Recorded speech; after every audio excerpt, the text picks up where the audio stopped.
Net का जो exam है बस आज से 45 दिन के बाद आपका स्टार्ट हो जाएगा।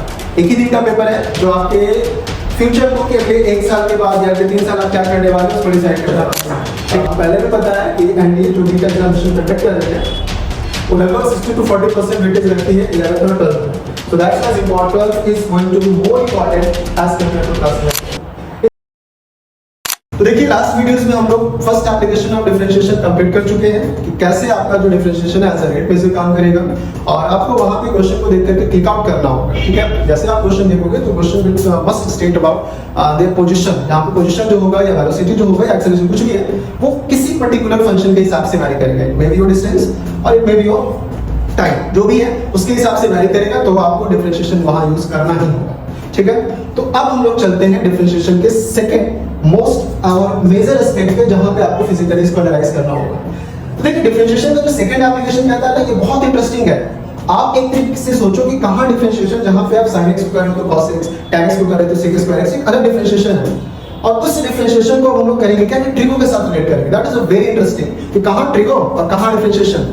यहाँ पे हम लोग को करना क्या है कि उस डिफरेंशिएशन को ट्रिगो के साथ ऐड ऑन करेंगे और यहाँ पे इससे भी बहुत अच्छे क्वेश्चन पूछे जाते हैं। ठीक है, तो थोड़ा बहुत उसके एस्पेक्ट को समझते हैं ताकि आपका physical appearance of differentiation complete हो पाए कि आप सोच पाओ कि अच्छा यहाँ पे ये चीज कैसे अप्लाई करनी है। So second application of differentiation is to find slope. ठीक है, इसमें आपको करना क्या होता है किसी भी फंक्शन का अगर आपको स्लोप पता करना है, ठीक है, और स्लोप आपको पता है कि आप जो है ना स्लोप का यूज फिजिक्स में स्पेशली जो होता है वो डायरेक्शन देने के लिए होता है। तो whenever you have to find direction you have to find slope. तो आपका फिजिक्स में डायरेक्शन का मतलब स्लोप है और स्लोप को पता करना है तो डिफरेंशिएशन पता करना होगा और फिजिक्स आपको पता ही है बिना डायरेक्शन तो होने वाला नहीं है। सो दैट्स व्हाई डिफरेंशिएशन आपका इतना इंपॉर्टेंट हो जाता है। आपको उसके हर एक एस्पेक्ट को समझना जरूरी होता है, ना कि अच्छा चलो ठीक है डिफरेंशिएशन आ गया मतलब काम खत्म। जी नहीं, आपको अलग अलग एस्पेक्ट समझना और जानना होगा। तो देखते हैं कि ये स्लोप के साथ कैसे रिलेट होता है। बहुत इजीली इसको समझने की कोशिश करते हैं। ओके, जैसे काम करते हैं ना लोग मान लेते हैं यहाँ पे एक कोई फंक्शन को, ठीक है, वो फंक्शन जो है आपका कुछ इस फॉर्मेट में, ठीक है, यहाँ पे आप मान लीजिए और यहाँ मान लेते हैं। हम लोग इसको बहुत इजीली समझते हैं। ठीक है, बहुत ज्यादा इसको ट्विस्ट नहीं करते हैं क्योंकि अगर आप बुक में देखिएगा तो ये चीज थोड़ा ज्यादा ट्विस्टेड किया हुआ है। मान लीजिए कि ये पॉइंट P है और ये पॉइंट Q है and you are looking to find the slope of this point. यहाँ पे आपको स्लोप पता करना है। You have just draw a line जो यहाँ पे आ गया, जैसे मान लीजिए कि आपका थीटा हो गया। ठीक है, तो इस P पॉइंट को चूंकि आप एक XY कोऑर्डिनेट पे रिप्रेजेंट कर रहे हो तो इस P का अपना कुछ X कोऑर्डिनेट होगा, यहाँ से इसका कुछ Y कोऑर्डिनेट हो जाएगा, यहाँ से अगर आप इसको खींचोगे तो ठीक है। अब करना क्या है ना कि Q आपको भले यहाँ पे इतना दिख रहा है तो जब आपने डिफरेंशिएशन की स्टडी क्लासेस किए होंगे तो आपको बताया गया होगा कि differentiation is always calculated for a very small change. तो ये Q पॉइंट आपको भले इतना ज्यादा दूर दिख रहा है उतना ज्यादा दूर है। P is very very close to Q but चूंकि आपको यहाँ पे बोर्ड पे चुप उसको नेगेट करना है that's why I am taking at this point. But उसको आप मैथमेटिकली बताना हो कि नहीं ये बहुत पास है, आप कुछ नहीं करना, यहाँ से इसके कोऑर्डिनेट को मेंशन कर देते हैं। अब जब आप इसके कोऑर्डिनेट को मेंशन करोगे ना तो ये वाला डिस्टेंस बहुत छोटा ले लीजिए लाइक del x। ठीक है, ये आपका del x हो गया। That is talking about a very very small change in x coordinate की बात करता है, ये डिस्टेंस की बात करता है। तो मतलब ये आपका हो जाएगा x प्लस del x, यहाँ से फिर ये आपका हो जाएगा y प्लस del y। तो बहुत जल्दी इन चीजों को देख लेते हैं क्योंकि हमें में इन सारी चीजों को समझना है क्वेश्चन पॉइंट ऑफ व्यू से कैसे आप इस पे क्वेश्चंस को टैकल कर सकते हो। ठीक है, तो ये आपका del x हो चुका है, यहाँ पे आपका पूरा हो चुका है y plus del y, means that ये वाला जो सेक्शन हो गया आपका del y हो चुका है। तो अब यहाँ पे देखो करेंगे क्या ना कि यहाँ से इसका ये वाला जो एंगल, ये जो लाइन आपका बन रहा है ये वाला, मान लीजिए इसको साइन, तो ये वाला जो एंगल आपका स्लोप यहाँ पे बनेगा, इस स्लोप को आप बहुत आसानी से लिख सकते हो। क्योंकि आप साइन की बात करो तो ये साइन होगा तो ये भी साइन हो जाएगा। तो यहाँ से आप tan साइन बराबर लिखोगे del y by del x। अब देखो इसमें थोड़ा सा लिमिट का केस है, तो लिमिट का केस है तो समझना तो आपके लिए मुश्किल होगा। एज अ नीट एस्पिरेंट तो हम करेंगे क्या नहीं कि थोड़ा इसको ज्योमेट्रिकली समझने की कोशिश करते हैं। देखो ये वाला जो लाइन है ना तो यहाँ पे आप साइन को जो है ना थीटा की तरफ अप्रोच कर रहे हो, तो साइन जो है बहुत चेंज है तो जैसे जैसे थीटा की तरफ अप्रोच करेगा तो आपको पता है del x भी घटता जाएगा। ये लाइन जैसे जैसे आपका इधर की तरफ आएगा del x भी होता होगा क्या चेंज करता जाएगा, अप्रोच इधर करेगा ये लाइन। तो जैसे जैसे आपका ये साइन जो है थीटा को अप्रोच करेगा del x बना टेंड्स टू बी 0। तो आप इसको कुछ ऐसे लिख सकते हो, लिमिट लगा दीजिए यहाँ पे tan साइन और यहाँ साइन टेंड्स टू आप थीटा कर दीजिएगा, यहाँ पे आप लिमिट लगा दो del x tends to 0 del y by del x।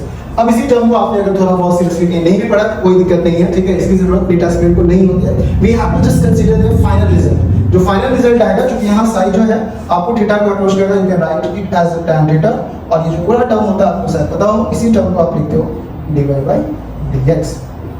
तो इसका मतलब ये है कि एक बहुत इंटरेस्टिंग रिजल्ट आता है कि जब आप किसी फंक्शन को डिफरेंशिएट कर रहे होते हो तो you can easily equate it with tan theta, और tan थीटा यहाँ पे है क्या, तो इस पर्टिकुलर पी पॉइंट का जो भी फंक्शन आपका चेंज कर रहा है उसके स्लोप की बात कर रहा है, तो tan थीटा ये जो पूरा आपका हो चुका है, this is your slope and slope is equal to dy by dx। जो बच्चे मैथ्स लिए होंगे उनके लिए ये बहुत आसान होगा, but as a NEET aspirant you have to just mind it कि whenever you have to find the slope you have to get tan theta is equal to dy by dx, या dy by dx is equal to tan theta. So this is the second most application of differentiation. Physically अगर आपसे पूछेगा कि second application बताइए differentiation का क्या है, तो आपको clear cut होना होगा कि differentiation is used to find the slope. आप slope को पता करने के लिए differentiation का use कर सकते हो, और slope को पता कर किया कैसे जाएगा, simply कहोगे कि dy by dx बराबर tan theta। अब हम लोग थोड़ा बहुत इसके फिजिकल अपीयरेंस पे आते हैं कि कैसे इसको आप फिजिकली अप्लाई कर सकते हो, कैसे इसका मतलब लगता है। तो अब सभी बच्चों को पता होगा कि क्या होता है sin x का ग्राफ। अब इसको फिलहाल इरेज कर रहे हैं, आप सब इसमें से जो बच्चे नीट एस्पिरेंट है आपको सिर्फ ये नोट डाउन करना है। अगर ये आपको बहुत अच्छे से विजिबल नहीं है, चीजें नहीं भी समझ में आ रही, doesn't matter, you have to just consider this line dy by dx is equal to tan theta, जो यहाँ पे आपका जो है वो स्लोप के बराबर होगा। बस ये आपको जानना और समझना है, ठीक है। इसी पे आपके क्वेश्चन बनेंगे and I am going to make a very important questions on this section जो बहुत अच्छे से आपका फिजिक्स में पूछा होगा, इसका यूज करके हम लोग फिलहाल उसी को करेंगे। तो फिलहाल इसको इरेज कर रहे हैं, ठीक है। तो इरेज करने के बाद हम लोग चलते हैं इस पे एक बहुत ही बेसिक्स, एक आप तो इस पे बेसिक क्वेश्चन कर दे ताकि आपको क्लियर कट हो जाए कि अच्छा इस तरीके से इसका यूज किया जाता है। देखते हैं, अब सभी बच्चों को पता होगा कि अगर आप जाते हैं y बराबर sin x का ग्राफ खींचते हो, ठीक है, y इक्वल टू अगर आपने sin x लिख रखा है तो इसका मतलब y बराबर sin x का ग्राफ कैसा होने वाला है, बहुत इजीली आप खींचिएगा, यहाँ से लाइन खींचोगे, यहाँ से ये गया, यहाँ से ये कुछ ऐसे है, ठीक है, y equal to sin x, ये आपका y है, ये आपका sin x हो चुका है, आपको पता है दिस इज जो मैक्सिमम वैल्यू +1 होगा, मिनिमम -1 होगा, and this is going to your pi by 2, ये आपका पाई बाय 2 है। अब क्वेश्चन मान लो आपसे ये पूछ रहा है कि you have to find out the slope at, question ये है find slope at x equal to pi by 2। अब ये दे दिया आपसे कि पता करो स्लोप कहाँ पे, तो अभी तो हम लोग बस देख रहे हैं कि कैसे वो आप फिजिकली क्लियर होता है कि अच्छा ये जो tan थीटा को कैसे स्लोप बताता है। तो आपसे पूछा है find slope at x equals to pi by 2। तो क्या करना है, अगर कभी भी आपको अगर स्लोप पता करना हो कुछ नहीं कीजिएगा, y बराबर लिख लीजिएगा sin x, और अकॉर्डिंग टू क्वेश्चन आपको जो स्लोप पता करना है तो आपको पता है dy by dx बराबर tan थीटा होता है। थीटा जो हो जाएगा यहाँ पे, अगर आप इस पॉइंट की बात करते हो तो पाई बाय 2 पे स्लोप मतलब ये कुछ ऐसे हो जाएगा, ये जो आपका स्लोप होगा, चूंकि ये पैरेलल टू x एक्सिस है तो आपको आंसर पहले से पता होना चाहिए कि एट दिस पॉइंट स्लोप गुना मतलब जो थीटा आएगा वो आपका 0 डिग्री आना चाहिए। देखते हैं क्वेश्चन करते हैं कि क्या रिजल्ट हमारा 0 डिग्री आएगा या नहीं आएगा। तो आप कुछ नहीं कीजिए, dy by dx बराबर tan थीटा हो चुका है, means that tan theta is equal to, आप यहां से क्या कीजिएगा, डिफरेंशिएशन ऑफ y दिया आपका sin x, तो यहाँ पे sin x हो जाएगा और यहाँ पे dx, तो sin x का डिफरेंशिएशन कीजिएगा तो आपका हो गया cos x and that is your tan theta. तो अब इसके बाद कुछ करना है क्या है, क्वेश्चन में आपको दे रखा है what is the position where you have to find out its slope and that is your pi by 2। कुछ नहीं करोगे, यहाँ पे आप कुछ अकॉर्डिंग टू क्वेश्चन x की वैल्यू आपका पाई बाय 2 दे रखा है, तो यहाँ पे आप पाई बाय 2 पुट करोगे और आपको पता है cos 90 डिग्री जो होता है दैट इज 0, और अगर cos 90 0 है तो आप यहाँ से tan theta is equal to 0 बोलोगे यानी कि थीटा बराबर 0 है। ठीक है, आगे तो क्या इस पे क्वेश्चन नहीं देंगे आपसे, मतलब ये है कि आपको फिजिकली विजुअलाइज किया है कि कैसे आपका जो tan थीटा जब आप करते हो स्लोप के बराबर मतलब dy by dx के बराबर, तो आप कैसे स्लोप पता चल पाता है। देखिए यहाँ पे आपको स्लोप पता चल चुका है। अगर सेम काम पता आप यहाँ पे भी लाइन खींचोगे ना, अगर यहाँ पे मान लीजिए कोई वैल्यूज आपको दे दिया, लाइक मान लीजिए पाई बाय 3 दे रखा है, तो आप बहुत इजीली बता सकते हो, यहाँ पे जैसे सिंपल पुट करोगे x की वैल्यू पाई बाय 3 पुट कीजिए, वहां से आपको स्लोप पता चल जाएगा। If you are looking to find the slope at this point, यहाँ पे आप टेंजेंट खींचो, यहाँ पे देखो देख के ही पता चल रहा है कि ये स्लोप आपका नेगेटिव आएगा, और आपको पता है मोर देन अगर आप यहाँ ये जो होगा वो आपका पाई होने वाला है, तो पाई के बाद जो वैल्यूज आती है, अगर आप साइन में तो कॉस की बात करेंगे तो कॉस में आपका सॉरी पाई से पहले होगा ये वैल्यूज, ठीक है। तो पाई से पहले अगर आप कॉस की वैल्यू देखते होगे वो सेकंड क्वाड्रेंट में नेगेटिव आता है, तो स्लोप आपका नेगेटिव आ जाएगा। सो this is all about the basic information regarding जो स्लोप, जब भी आपको स्लोप निकालना हो तो आपको उसको tan थीटा के बराबर करना होगा। अब इसको काम करते हैं कि अब ये है तो इसका फिजिक्स में कैसे यूज होगा, क्या फिजिक्स में इससे क्वेश्चन पूछा जा सकता है, एकदम पूछा जा सकता है, क्योंकि अभी के ट्रेंड जो है उस हिसाब से आपको पता है कि नेट का फिजिक्स कुछ भी पूछ सकता है। तो हम लोग ये काम करते हैं फिजिक्स के कैसे क्वेश्चन को डिस्कस करते हैं, that gonna conceptualise your slope concept regarding a particular question of physics. तो देखते हैं वो क्वेश्चन क्या है। ये क्वेश्चन आपको स्क्रीन पे दिख जाएगा, ठीक है, जो आपकी स्क्रीन होंगे उस क्वेश्चन पे आपको ये विजुअलाइज हो जाएगा, वहां से आप चाहो तो पहले इस क्वेश्चन को सोच सकते हो, और नहीं तो फिर देखते हैं कि कैसे आप इस क्वेश्चन को सॉल्व करोगे। ठीक है। चलिए तो देखिए क्वेश्चन कुछ ये है, क्या है क्या क्वेश्चन हम रीड कर ले, आपके स्क्रीन पे ये दिख रहा होगा कि an inclined plane is bent in such a way that the vertical cross section is given by, vertical cross section is given by like y is equals to x square by 4, ये आपके question में दे रखा है y is equals to x square by 4, ये vertical cross section है। यहाँ पे अगर आप थोड़ा बेसिक से जाओगे तो खुद ही गेस करना होगा कि अच्छा y वाला फंक्शन ऑफ x स्क्वायर, मतलब ये है कि ये जो आएगा आपका कहीं ना कहीं y और x एक दूसरे पे डिपेंड कर रहा है, क्वाड्रेटिक फंक्शन है। तो थोड़ा बहुत आपको ग्राफ का आइडिया भी होना चाहिए सर कि ये कंप्लीट आपको कहीं ना कहीं पैराबोला की बात कर रहा है, ठीक है। अब इस पैराबोला के क्वेश्चंस आपके दिमाग में तो होने चाहिए, साथ ही साथ इसका ग्राफ भी पता होना चाहिए कि अभी ग्राफ किस तरीके से बात कर रहे हैं। तो ग्राफ की सिमेट्रिसिटी शायद आपको चेक करनी आती हो। देखिए जब कभी भी आप किसी ग्राफ जैसे ये y = x² / 4 ग्राफ जो होता है दो तरीके से फॉर्म कर सकते हो, वन लाइक दिस वे और द सेकंड लाइक आप कुछ इसको ऐसे बना सकते हो। ये अगर y है तो आपका ये x हो जाएगा, ये भी हो सकता है, बहुत आप parabola.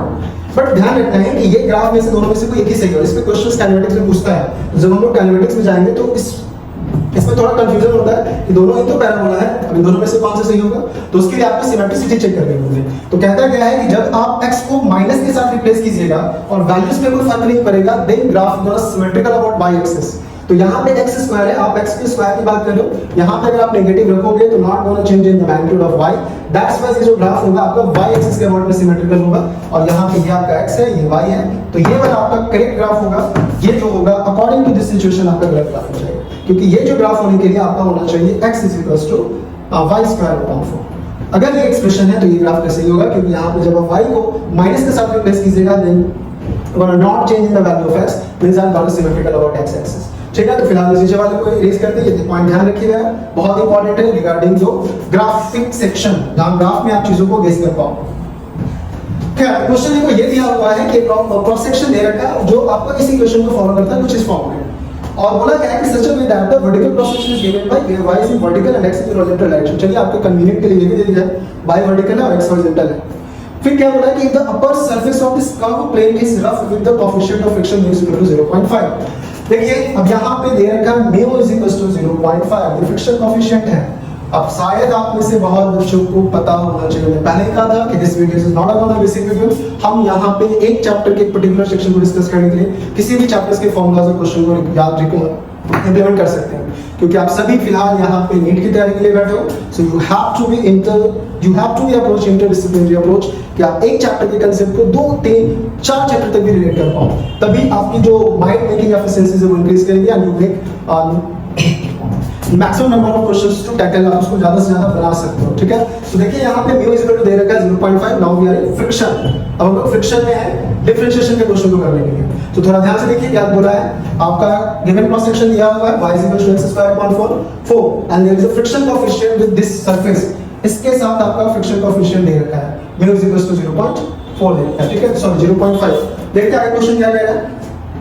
If the upper surface of this curved plane is rough with the coefficient of friction इतना दे रखा है, the maximum height in centimeter, क्योंकि ये सेंटीमीटर की बात कर रहा है तो ये आप कोऑर्डिनेट लगभग सेंटीमीटर में लेके चल सकते हो, ठीक है। In centimeter at which a stationary block will not slip downward, तो बोला गया है कि यहाँ से ये जो आपका ऑरिजिन है, यहाँ से मैक्सिमम किस हाइट पे काम करते हैं, इस डायग्राम को थोड़ा हम बड़ा कर लेते हैं। ये आपका कुछ ऐसे है,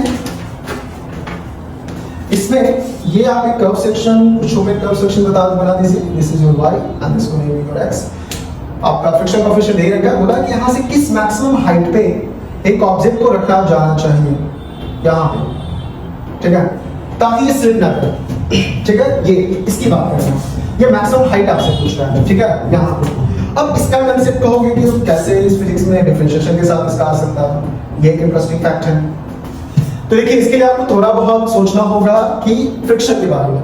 यहाँ पे आपसे क्वेश्चन क्या बोला, वंस अगेन साइक्लिक फंक्शन दे रखा है आपको, म्यू दे रखा है 0.5, और क्वेश्चन ये बोला है कि ये आपका y = x² / 4 है। तो क्वेश्चन ये कह रहा है कि इस पॉइंट से इसको किस हाइट पे रखा जाए, हमें नहीं पता है हाइट कैसा है, but should be maximum height, जहां से ये ऑब्जेक्ट जो होना चाहिए वो स्लिप नहीं करना चाहिए, क्योंकि इसके बाद ले जाओगे तो ये आपका और बढ़ेगा, तो उस टाइम में आ सकता है कि उसके बाद ये क्या करेगा, स्लिप करेगा। तो इसको आपको फ्रिक्शन में पढ़ना था, फ्रिक्शन में एक टॉपिक आता है, I will call it, you will try to, हम उसको आप समझने की कोशिश कीजिएगा, फ्रिक्शन में पढ़े होंगे, ठीक है। जैसे आप मान लीजिए कि यहाँ पे एक आपका ये इंक्लाइन प्लेन है, ठीक है, फ्रिक्शन वाला टॉपिक में आपने इसको डिस्कस किया होगा।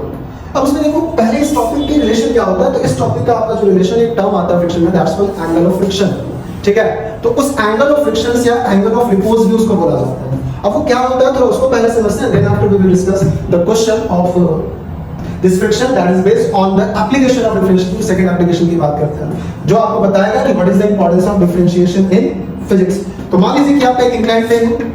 अब देखो इस इंक्लाइंड प्लेन में क्या है कि ये आपका एक ऑब्जेक्ट इस तरीके से रखा हुआ है, ये पहले से घूमने लग गया। काम किया जाए, इसको चेंज कर दो और चेंज करके जो है फिलहाल मेरे पास ये है, ठीक है, इसे काम चला देते हैं। ये ऐसे करके मान रखा हुआ है, देखो यहाँ पे। तो फिलहाल अगर आप देखोगे ना तो this is on some inclination, it is not a, ये आपका हॉरिजॉन्टल पोजीशन हो गया। अब जैसे जैसे आप इसको यहाँ से देखो, हम इस तरफ से इसका हाइट रेज कर रहे हैं, जैसे इसमें बोला था चूंकि मैक्सिमम हाइट की बात कर रहे हैं, so that's why I am going to raise this side, इस साइड को हम थोड़ा ऊपर की तरफ बढ़ा रहे हैं। तो देखो जैसे जैसे ऊपर बढ़ाते हैं क्या होता है, ये देखो धीरे धीरे इसको इंक्रीज कर रहे हैं, एंगल ऑफ इंक्लिनेशन बढ़ रहा है। एक टाइम जब ऐसा आएगा, देखो जस्ट ये बढ़ रहा है, देखो यहाँ पे ये मोमेंट है जिस समय इसमें थोड़ा सा मोशन हुआ, थोड़ा सा इसको बढ़ा, देखो इस साइड टेंशन कर गया। तो मतलब जिस पर्टिकुलर मोमेंट में देखिए यहाँ पे एंगल आप धीरे धीरे बढ़ा रहे हैं, यहाँ पे कर देते हैं इसको, अभी रुका हुआ है, तो थोड़ा सा इसको आगे जैसे बढ़ाएंगे तो एक पर्टिकुलर एंगल आता है जहां पे इसका मोशन क्या हो जाता है, स्टार्ट हो जाता है। तो उसी को कहा जाता है, जिस पर्टिकुलर एंगल ऑफ इंक्लिनेशन पे इसका मोशन स्टार्ट हुआ है, मतलब आप कह सकते हो कि जो एक्सटर्नल फोर्स लग रहा होगा जिसमें, that going to balance by friction force. तो वहां से वो बैलेंस हो जाता है फ्रिक्शन फोर्स के साथ, उसी को आप कहते हो एंगल ऑफ फ्रिक्शन। और अगर आपको थोड़ा बहुत भी याद होगा तो दैट एंगल ऑफ फ्रिक्शन जब आप निकालते थे तो म्यू इज इक्वल टू सीधा जो आता था वो आपका tan थीटा, मतलब एट दैट पर्टिकुलर मोमेंट जो स्लोप होता था उसके बराबर आता था। नहीं अगर याद आ रहा है तो फिर भी आप इसको रिकॉल कीजिएगा, इसका डेरिवेशन कराएंगे, फिर ये वीडियो काफी लंबा चला जाएगा। So we gonna just use that application, मैंने आपको बता रखा है, it is your angle of friction, जहां पे आपने इसको रिलेट करना है। म्यू जो होता है वो tan थीटा के बराबर होता है, tan theta is gonna your angle of friction. tan आ चुका, तो यहाँ पे वो जो स्लोप आया था वो उसी की बात करते हैं। देखो जिस भी मोमेंट में ये रहा होगा, मान लेंगे कि ये उसका मैक्सिमम हाइट है, अगर इसके बाद थोड़ा सा इसका हाइट बढ़ाओगे ना तो फिर ये नीचे इसका मोशन स्टार्ट हो जाएगा, क्योंकि आपका ग्रेविटेशनल फोर्स जो होगा वो आपका वैल्यू जो थीटा बढ़ने के कारण इंक्रीज कर जाएगा। तो करेंगे क्या कि at this moment external force one equal to frictional force, तो यहाँ पे आप एक टेंजेंट खींचोगे, तो टेंजेंट जब खींचोगे तो ये आपका थीटा हो चुका है। और this theta is gonna your angle of friction, और tan थीटा जो होगा आपका म्यू के बराबर होगा, बात खत्म। तो यहाँ पे अब ये जो आपको फिलहाल करना क्या होगा कि tan थीटा निकालना होगा। तो देखो इस तरीके से यहाँ पे आपका डिफरेंशिएशन का यूज हो गया। तो tan थीटा आपको पहले स्लोप पता करना होगा, कि अगर आपको ये स्लोप पता चल जाए तो बेसिक मैथ्स का आप यूज करके बता सकते हो कि ये जो h हाइट होगा वो कितना होगा। तो देखो यहाँ पे लिखा हुआ y = x²/4। अब यहाँ एक और इंटरेस्टिंग चीज जो आपको समझना और जानना है रिगार्डिंग ये क्वेश्चन, ये y = x²/4 बताता क्या है? ये देखो ये बताता है, for example I am just taking as example, जैसे मान लीजिए कि यहाँ पे एक पॉइंट है P पॉइंट, अगर इसका कोऑर्डिनेट दे रखा है a/b दिया हुआ, तो आप याद रखिएगा कि a/b जो होगा, अगर यहाँ पे आपका a जो है वो x है और b कितना होगा y, तो इस पर्टिकुलर कोऑर्डिनेट के लिए ये हमेशा LHS बराबर LHS आएगा ही आएगा, कंफर्म है। लेकिन ऐसा नहीं कि पॉइंट मान लो कि यहाँ दे रखा है, लाइक मान लीजिए इसको आप कुछ भी लाइक c और d कंसीडर कर लो, and if you put this c and d on this values, ध्यान रखिए मैच नहीं करेगा। तो ये जो आपका क्वेश्चन आता है ना, ये बताता क्या है कि ये जो आपने ग्राफ खींच रखा है, इसमें जितने भी लोकस ऑफ पॉइंट्स, जितने भी कलेक्शन ऑफ पॉइंट्स होंगे, उसके कोई भी कोऑर्डिनेट को जब आप पिक कीजिएगा, यहां पुट कीजिएगा, it gonna satisfy this result. तो यहां से हमें करना क्या है कि हम इस पर्टिकुलर क्वांटिटी को h मान चुके हैं, यहां पे ये h, तो यहां पे अगर आप y की वैल्यू को h रखोगे तो h = आपका हो जाएगा x²/4। तो बस आपको यहां से x की ये कोऑर्डिनेट वैल्यू मिल गई, सर आपका हाइट निकल जाएगा, क्योंकि हम अभी जस्ट बताए p पॉइंट के कोऑर्डिनेट को अगर आप यहां पे पुट करो, then it gonna satisfy this relation। उसी तरीके से तो ये पॉइंट है जहां पे आपने टेंजेंट खींच रखा है, आपने यहां से ये वाला डिस्टेंस h कंसीडर करके, मींस दैट दिस वाला योर y कोऑर्डिनेट के जगह आपने h की वैल्यू रखा, x आपको नहीं पता है, अगर आपको x पता चल जाएगा then you can get the value of h, और यही h जो है आपका वो मैक्सिमम हाइट होगा, जहां पे आप कह सकते हो कि ये ऑब्जेक्ट आपका बैलेंस रहेगा, क्योंकि उसके बाद थोड़ा सा भी आप बढ़ाओगे तो होगा क्या कि ऑब्जेक्ट आपका नीचे आना शुरू हो जाएगा। सो अब हमें ये x कैसे लिखेगा, तो बहुत आसान है। तो देखिए अभी जस्ट हम लोग पढ़े थे कि डिफरेंशिएशन का एक एप्लीकेशन होता है कि आप इसको कीजिएगा तो tan थीटा जो स्लोप होता है वो फंक्शन का dy/dx के बराबर होता है।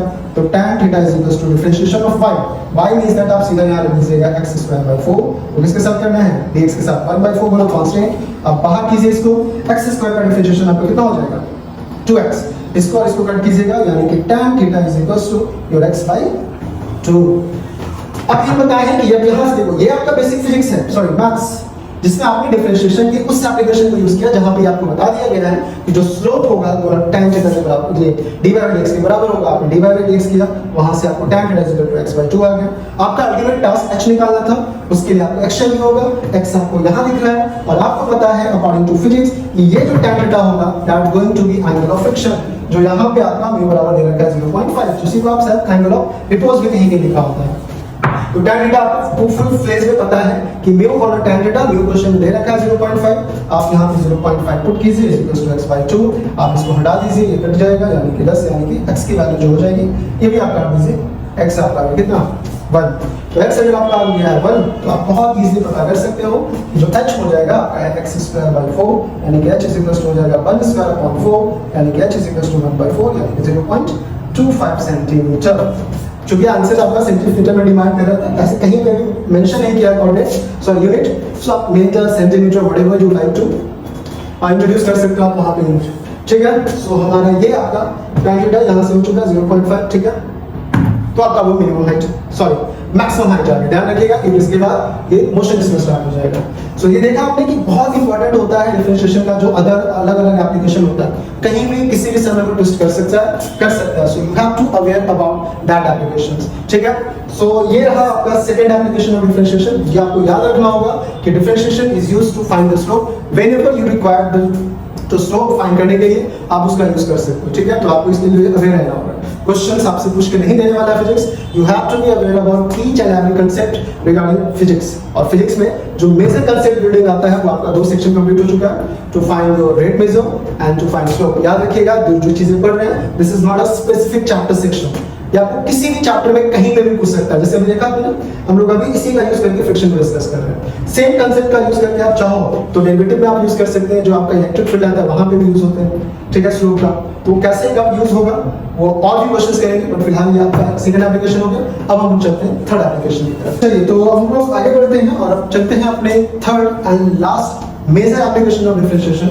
और वो जो आपका है वो आपका सेकंड एप्लीकेशंस जो आपने देखा उसी डिफरेंशिएशन जो सेकंड एप्लीकेशन का उसी का एक स्पेशल आउटकम्स है। देखते हैं वो क्या है। सो देखिए थर्ड आउटकम्स जो आपका है, मतलब थर्ड जो बेसिक एप्लीकेशन होता है डिफरेंशिएशन का, वो है जो आपका लगभग फिजिक्स में यूज होता ही होता है, to find maximum and minimum value of a function. So ये आपका थर्ड मोस्ट इंपॉर्टेंट सेक्शन, और इससे क्वेश्चन से भर के रहते हैं। इससे अगर क्वेश्चन आपको देना होगा तो अच्छे वाले क्वेश्चन से फिजिक्स में बनते हैं, तो ये आपका बहुत ही एक सिलेक्टेड और इंपॉर्टेंट टॉपिक हो जाता है जो डिफरेंशिएशन का यूज करके आपको, मतलब आपको अगर डिफरेंशिएशन आ रहा है तो आपको ये पता होना चाहिए कि how we can utilise our differentiation in the form of maximum and minimum. इसमें क्वेश्चंस रहते हैं, इसमें आपने बहुत सारी चीजें पढ़ी हैं, but first of all take a little bit on how to get the maximum and minimum value for a particular function. देखिए उसमें करना क्या होता है, जैसे आपने पढ़ा है करते क्या है कि यहाँ पे वैसे ऐसे किसी रैंडम फंक्शन का ग्राफ खींचते हैं। तो मान लीजिए कि ये कोई फंक्शन है, ठीक है। तो अगर ये आप फंक्शन देखोगे ना तो it is just like your, अभी तो क्या आपका लाइफ स्टार्ट नहीं हुआ, बट कहीं ना कहीं लाइफ के ग्राफ को इंडिकेट कर रहा होता है। देखिए यहाँ पे अगर आप इस हाफ की बात करोगे, यहाँ पे जो आपका है, एक मिनट थोड़ा सा इसको साफ कर लिया जाए। तो देखिए ये आपका जो सेक्शन आपको यहाँ पे दिख रहा होगा ना, ये जो कोई भी फंक्शन अगर आपका है तो इस पार्ट में हम लोग कहते हैं कि this is your increasing function. ये फंक्शन आपका इंक्रीज कर रहा है जस्ट लाइक योर लाइफ, कि आप बढ़ रहे हो, बट एट द मोमेंट एक टाइम ऐसा आएगा जो आपका पिक वैल्यू होगा, ठीक है। जैसे अभी हमने देखा था, तो ये आपका इसको कहोगे मैक्सिमम, बट ये हर का पिक के बाद होता क्या है कि डाउनफॉल आएगा। सर डाउनफॉल है ये, ठीक है, एक मिनिमम डाउनफॉल, ठीक है। तो यहाँ पे आपका वो डाउनफॉल भी एक मैक्सिमम लिमिट तक ही होता है, मतलब डाउनफॉल में जो मैक्सिमम लिमिट होगा उसी को बेसिकली आप मिनिमम कहोगे, ठीक है। तो ये आपका मिनिमम पॉइंट हो गया।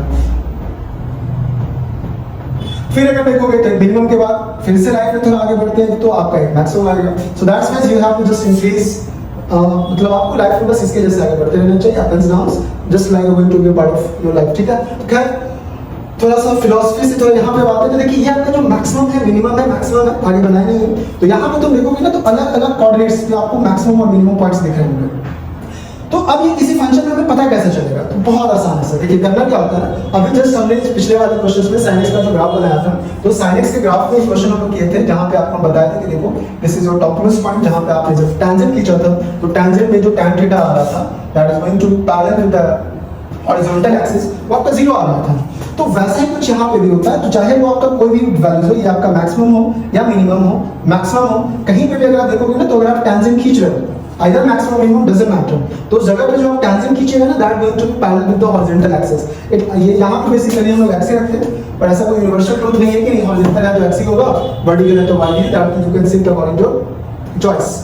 क्या तो यहाँ पे ये जो फंक्शन है ना, अब ये फंक्शन आपका जहाँ पे भी मैक्सिमम हो, जिस कोऑर्डिनेट पे मैक्सिमम हो, वहाँ पे आपका जो स्लोप दे रहा है ना that is parallel to horizontal है। तो इसका मतलब आप सीधे कह सकते हो कि जो भी ये फंक्शन है, मतलब अगर इसको f of x कह रहे हैं तो differentiation of f of x जो आपका होगा विद रिस्पेक्ट टू x, क्योंकि ये फंक्शन आप x के हिसाब से चेंज कर रहे हैं, तो आप जब डिफरेंशिएट करते हो तो that is equals to tan है।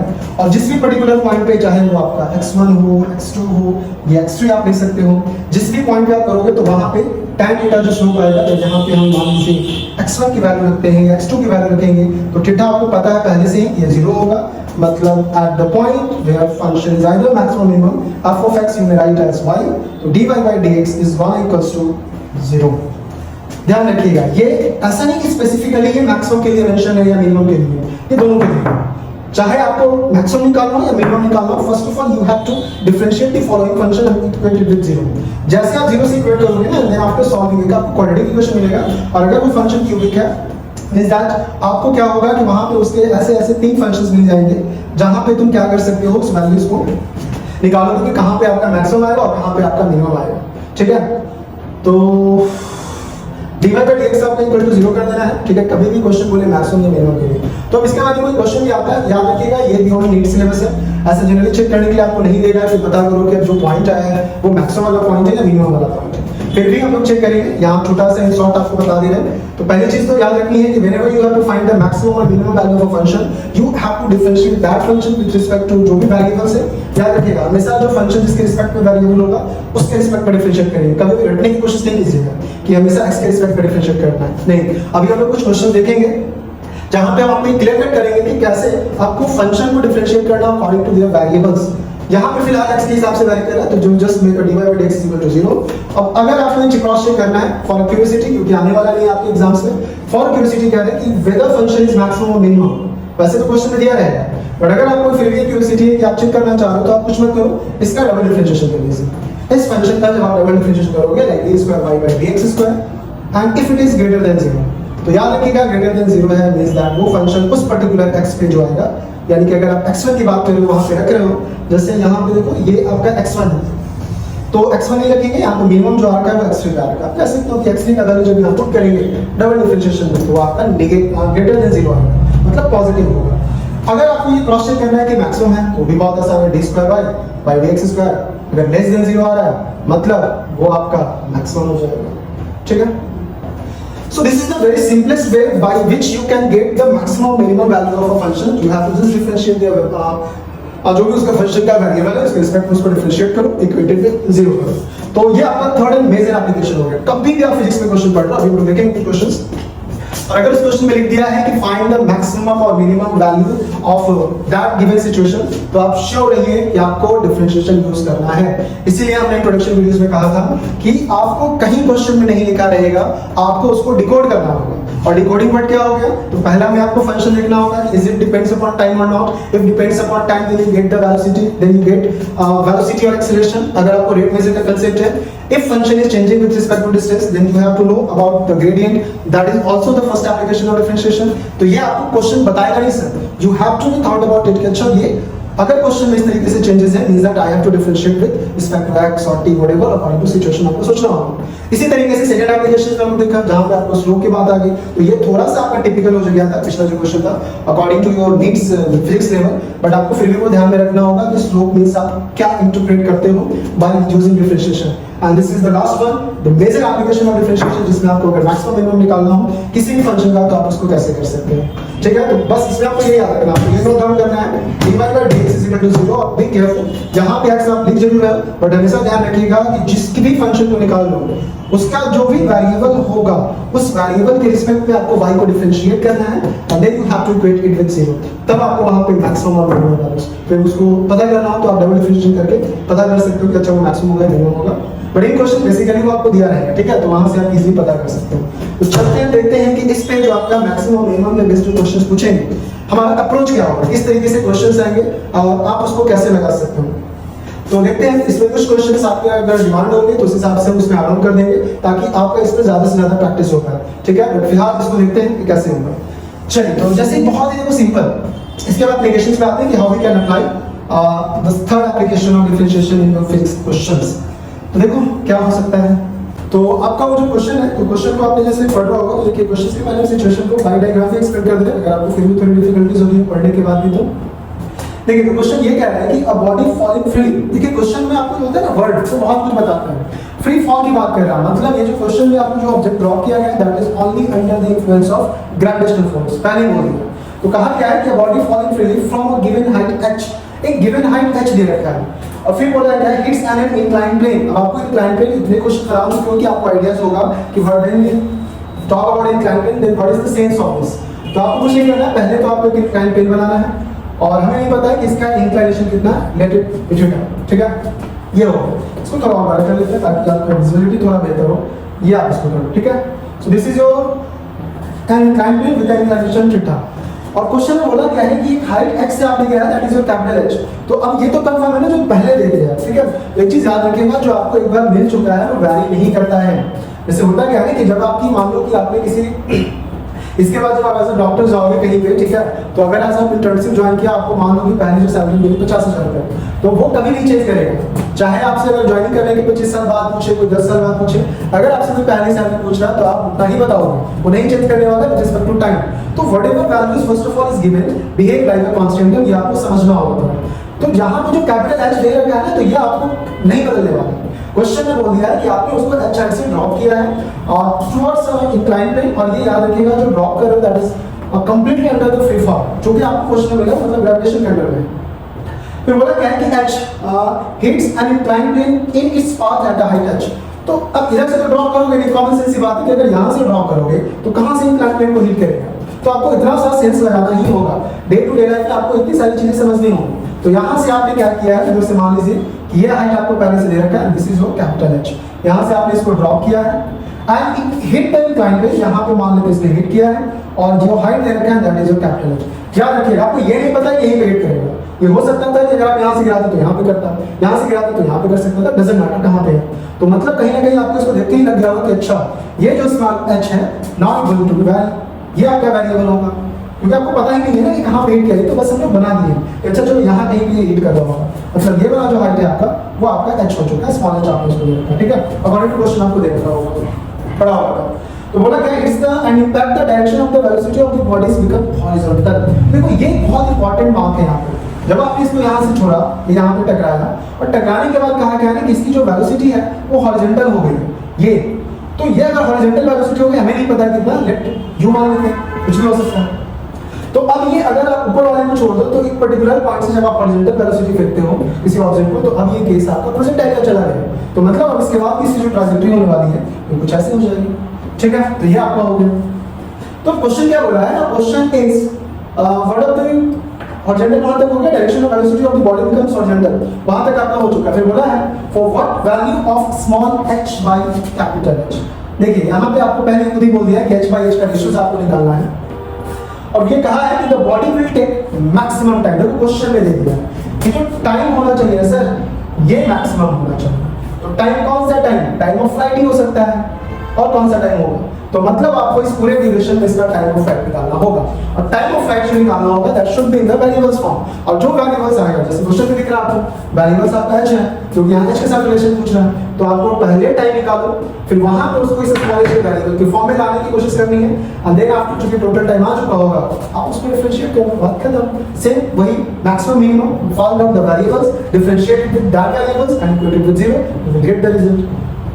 अब इस क्वेश्चन में हम करेंगे क्या कि क्योंकि मोशन देखो दो तरीके से हो रखा है, एक आपका फ्री फॉल दोनों है, but in the first case it is your vertical motion and the second one is your projectile with inclination सम हो रहा है फ्रॉम अ पर्टिकुलर हाइट। तो सबसे पहले काम करते हैं जो फ्री फॉल में आपका ये वाला जो मोशन हो रखा है, पहले हम लोग इसको देख लेते हैं कि ये कितना है। तो आपका ये जो फ्री फॉल में ये वाला जो हाइट है ना सर, ये आपका टोटल है दे रखा है h, this is your small h, so this one low capital H minus h, ठीक है, यहां से यहां तक का। तो आप फर्स्ट केस में अगर देखोगे फॉर वर्टिकल मोशन, तो उसके लिए जाकर निकाल लेते हैं फॉर वर्टिकल मोशन तो चूंकि मोशन आपका कंप्लीटली फ्री फॉर्म में है, डाउनवर्ड मोशन है, आपको ये डिस्टेंस पता है, you have to just find out the time.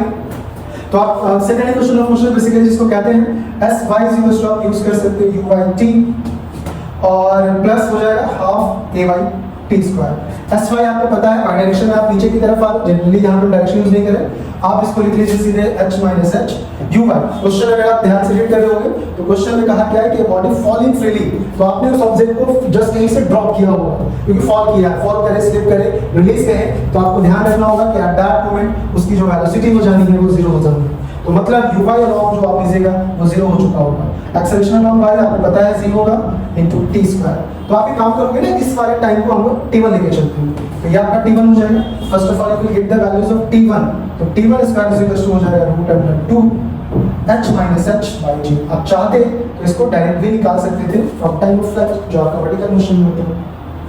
अब आपको चूंकि टाइम निकालना है तो इस सेकंड केस के लिए आपको टाइम निकालना होगा, तो सेकंड केस के लिए आप टाइम कितना कंसीडर करते हैं t2। अब जब ये आपका t2 टाइम हो चुका है, चूंकि देखो क्वेश्चन में क्लियर कट मेंशन किया है कि यहाँ के बाद इसकी वेलोसिटी हॉरिजॉन्टल हो चुकी है, तो अगर आपने प्रोजेक्टाइल ठीक ठाक से पढ़ रखा होगा तो आपको पता होगा कि फॉर हॉरिजॉन्टल वेलोसिटी आपका यहाँ के लिए जो टाइम होगा वो क्या हो जाएगा। तो यहाँ के लिए भी टाइम चूंकि ये भी एक तरह से हॉरिजॉन्टल वेलोसिटीज में भी आप वही लेते हो जो जनरली यहाँ पे होता है फ्री फॉल में भी।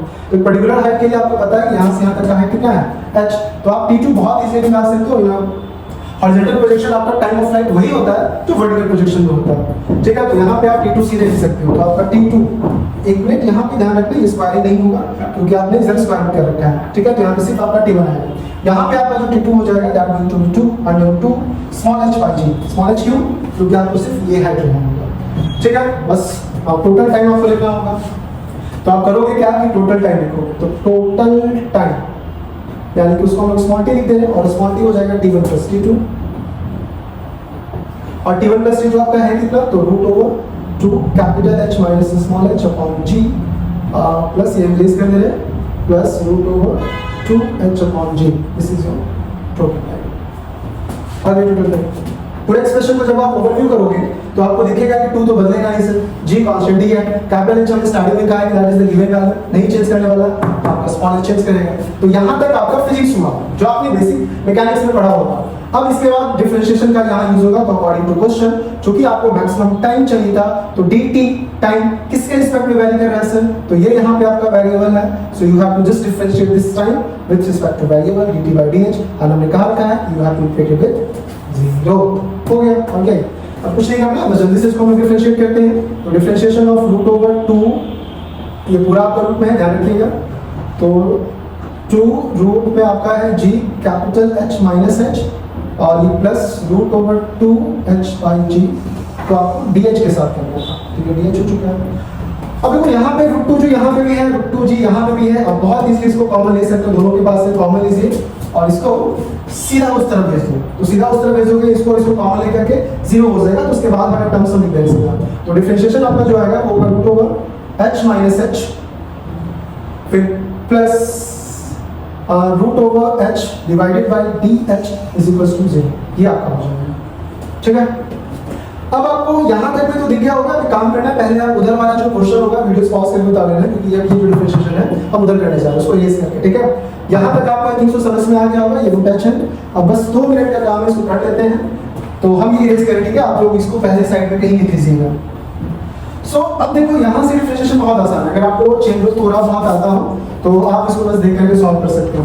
तो ये रूट h माइनस h का dh के साथ करना है, तो हम डायरेक्ट इसका डिफरेंशिएशन कर रहे हैं। देखो इसका जो डायरेक्ट डिफरेंशिएशन करोगे तो ये आपका रूट x में चला जाएगा, और रूट x का डिफरेंशिएशन होता है 1/2 रूट x, यानी कि आप इसको लिख सकते हो 1/2 कैपिटल H माइनस h, ये हो जाएगा। फिर आपको h माइनस h का करना होगा, h वाला कांस्टेंट टर्म, तो उसका डिफरेंशिएशन 0 होगा, dh का dh के साथ करोगे तो 1 आ जाएगा, और चूंकि ये माइनस साइन है तो आपको इसमें मल्टीप्लाई करना होगा -1। अब सीधे कर ले रहे हैं सर, और ये फिर रूट h है आपका, तो ये रूट h है, तो इसका मतलब इसका डिफरेंशिएशन करोगे तो आपको h के साथ ही करना है, तो प्लस 1/2 रूट h हो जाएगा, और पता है यहाँ पे आपका इक्वल टू कितना है 0। अब इसको आप उस तरफ भेज दीजिए। अब कुछ नहीं, बेसिक कैलकुलेशन आप चाहो तो खुद से भी कर सकते हो।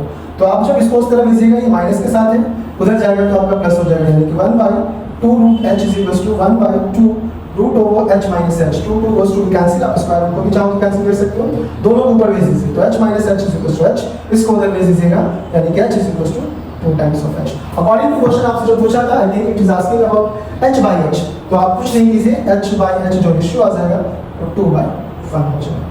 कहने का मतलब है अगर ये 25 मीटर होगा तो ये 50 मीटर होगा, उस पर्टिकुलर केस में जब ये गिरेगा उसका टाइम ऑफ फ्लाइट मैक्सिमम होगा। ठीक है, so these are the some basics questions and some selected questions which will must improve your thinking ability regarding the application of differentiation in physics। अगर आप इसको बार-बार ओवरव्यू करोगे तो एक आपके माइंड में सेट जाएगा कि कैसे आप डिफरेंशिएशन को फिजिकली एनालाइज करोगे। तो उसके 3 एस्पेक्ट हैं जिसको मैंने पूरे 2 वीडियोस में क्लियर किया है। आई होप सो कि आप इसको देखिएगा तो आपको बहुत सारे टर्म्स जो होंगे वो क्लियर होंगे। ठीक है, तो इसी के साथ हम लोग डिफरेंशिएशंस के एप्लीकेशंस को एंड करते हैं। अभी भी हम लोग का वेक्टर और इंटीग्रेशन बचा हुआ, दैट इज मैथमेटिकल सेक्शन, जो आपके मैंने कह रखा था वो ना बैक होम, उसको जल्दी से जल्दी लाएंगे और आपके जो बेसिक जो लैंग्वेज डिकोडिंग सेक्शन है उसको फिनिश करके हम लोग जल्दी से फिजिक्स में करेंगे। तो आई थिंक सो कि आपको ये बहुत हेल्प करेगा। ठीक है, तो सिर्फ अपने तक ये हेल्प को नहीं रखना है, try to be spread this है। ठीक है, क्योंकि कहते हैं कि आप बस मदद जो होता है दूसरे तक पहुंचाना ज्यादा पुण्य का काम होता है, तो थोड़ा बहुत पुण्य का काम कीजिए। और ये वाले जो वीडियोस आपको मिलेंगे तो वैसे बच्चों who going to take the NEET 2026 examination and facing difficulties in physics especially, आप वैसे बच्चों तक इस वीडियोस को पहुंचाइए। I am damn sure it going to be very very beneficial for them. वो उन्हें कहते हैं इस वीडियोस को देख करके वेस्ट ऑफ टाइम नहीं होने वाला। मुझे पता है बहुत कम समय बच गया, but still if you are facing some difficulties तो आपके लिए अगर फिजिक्स को लेकर के आपको डिफिकल्टीज हो रही है तो आपके लिए वीडियोस बहुत बहुत इंपॉर्टेंट होने वाला है। सो जस्ट इसको लाइक कीजिए, सब्सक्राइब कीजिए और उन बच्चों तक जरूर पहुंचाइए who are going to take the 2026 examination. Thank you, फिर हम लोग मिलते हैं अगले टॉपिक में। चलो, धन्यवाद।